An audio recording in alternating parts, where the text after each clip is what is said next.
Finally, nakakuha na ako ng maliwanag talaga. Projector type na headlight. Tignan mo kung gaano kaliwanag yan. O papakita ko sa inyo yung nabili ko. Projector type na headlight. Ito yung pinakasikat talaga dito ngayon sa TikTok. Pag binili mo, may makasama ng mga screw. Tapos meron tong high speed na fan na magpapalamig sa mismong headlight mo. Grabe, materials pa lang. Solid na solid. Tapos tinan mo yung glass niya. Talagang namamagnify yung ilaw. O papakita ko sa inyo kung paano ko in-install. So, ang connection pala nito is H4. Swak na swak to talaga sa sasakyan mo. Tanggalin mo lang yung clip, ipasok mo lang siya, ibabalik mo yung clip.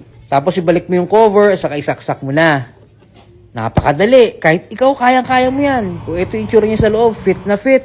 Tapos, ganito kalakas yan. Tignan mo naman. Naka-low pa lang yan, ha? O, ito, papakita ko sa inyo. O, let there be light. O, naka-low lang yan. Ang maganda dito, hindi mo kailangan gumastos ng 5,000. Napakamura lang talaga nito. Para safe na safe ka pag bumabiyahe ka.